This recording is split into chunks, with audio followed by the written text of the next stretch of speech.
Perkenalkan, nama saya Muhammad Asadar Jufari, biasa dipanggil Asad. Saya dari kelas Perbankan Syariah 3. Untuk kesempatan kali ini, saya dan teman-teman saya akan sedikit menjelaskan tentang konsep sejarah perkembangan Islam dan menganalisis sejarah tentang usul fikih. Nah, agar lebih akrab lagi, alangkah baiknya saya akan memperkenalkan teman-teman saya satu persatu. Mulai dari Mas yang dari samping kanan saya. Monggo. Perkenalkan, nama saya Muhammad Rafiq Hidayatullah dari Perbankan Syariah kelas PS 3. Untuk yang kedua dari Mbak dari sisi kiri saya, monggo. Perkenalkan, nama saya Kasa Fitri dari Perbankan Syariah 3. Oke, untuk yang ketiga dari Mbak yang sebelah kiri saya. Perkenalkan, nama saya Anggela Priza dari Perbankan Syariah 3. Oke, untuk mempersingkat waktu langsung di poinnya aja ya. Tentang yang pertama, tentang sejarah usul fikih. Apa sih itu usul fikih? Kan gitu ya.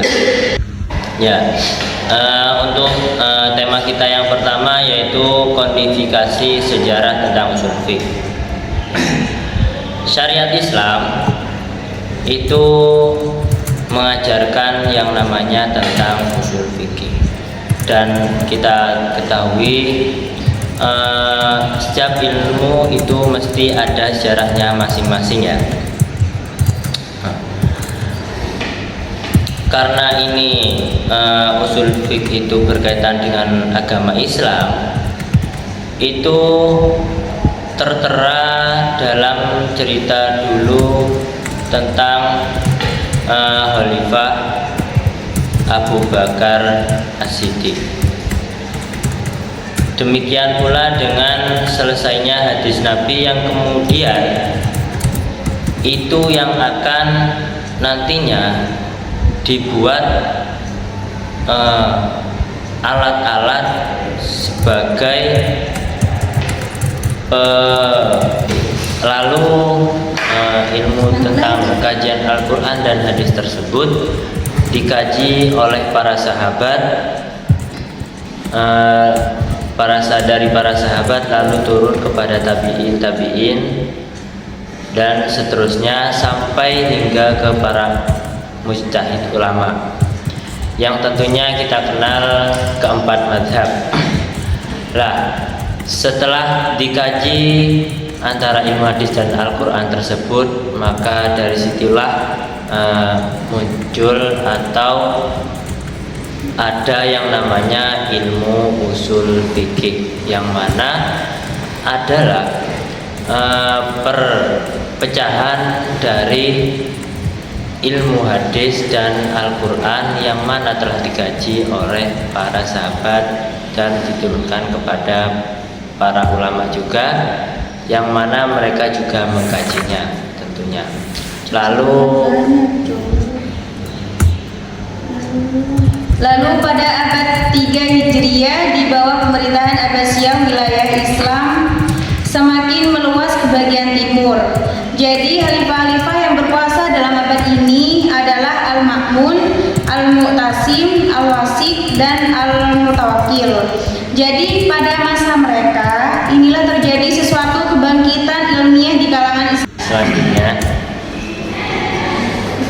Berdasarkan pendekatan metode yang digunakan, aliran-aliran dalam fikih atau usul fikih yang ditentukan menjadi 3. Yang pertama ialah aliran mutakallim, dan yang kedua ialah aliran Hanafiyah, dan yang ketiga ialah aliran mutaakhirin.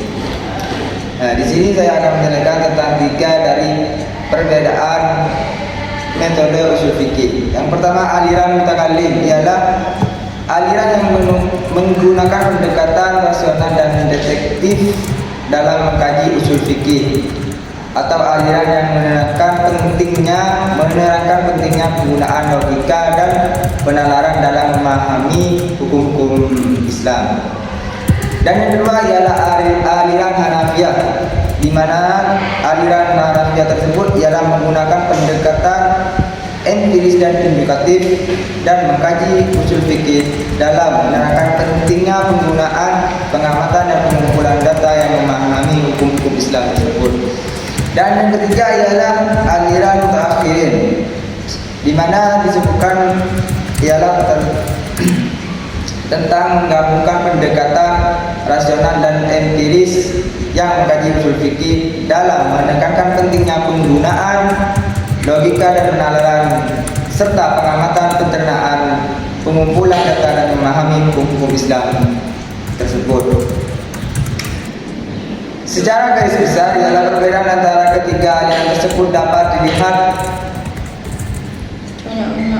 oleh tiga aspek. Yang pertama aspek aliran mutakallim, aliran Hanafiyah, aliran mutakhirin.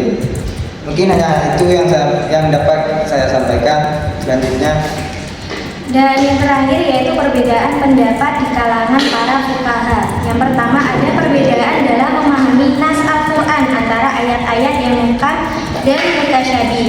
Nah selanjutnya perbedaan para ulama dalam berinteraksi dengan hadis-hadis Nabi Muhammad SAW, baik dalam menerima hadis atau menolaknya.